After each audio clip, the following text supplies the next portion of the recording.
also knew there were those in prison who despised men like Ayers. "The thing about prison is it can be hard to contain all the personalities," he said.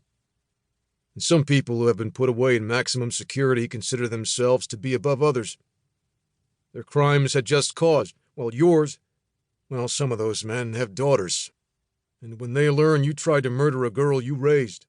He shrugged as he let his words fade out. Ragnar was glad to see the tick in the pulse in the man's vein at his throat, a giveaway that he had irritated him. And his words of warning might have been truth. But Ayers managed a smile. "You still just don't know the half of it." "You could help yourself by telling me the half I don't know," Ragnar said. "Send the pretty agent in. You know who I mean. The one Jim wanted so badly." He started to laugh. "I'd have enjoyed the sister just fine. Megan. Beautiful girl.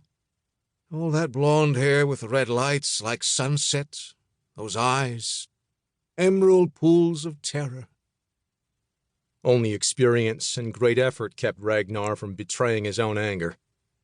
Agent Colleen Law and her sister Megan had been targeted by the serial killers, but had managed to escape them.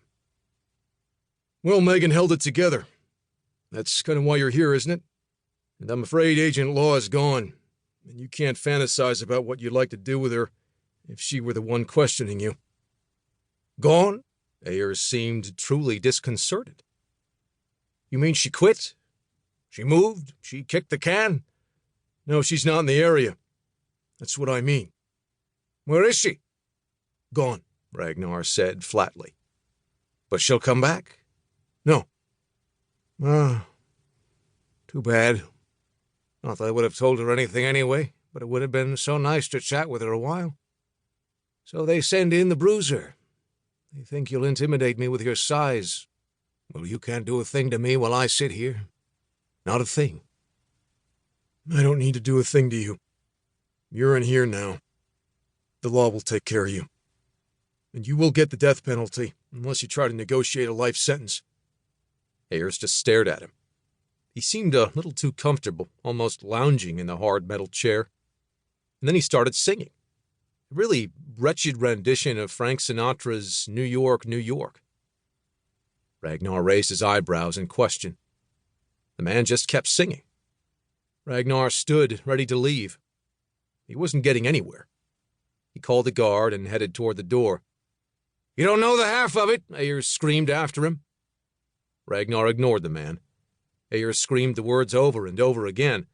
Then when the guard came and Ragnar stepped out, Rory Ayers started singing again, horribly and loudly. The door slammed closed behind him. Ragnar thanked the guard, then collected his weapon from the man on duty, an officer he'd come to know named Brendan Kent. "That is one sick puppy," Kent said, shaking his head as he handed Ragnar his weapon. "I'm damned glad the man is locked up tight, and I hope it stays that way." "I believe it will." Kent shook his head again and sighed. "The things people can get away with if they get lucky in court. I sure as hell may not make the money, but I'm damned glad I'm not a defense attorney." Kent was a man of about 30 with light-colored hair who seemed pleasant most of the time. "Yeah, I don't think that route would have been for me either," Ragnar said. "Then again, we have defense attorneys for a reason.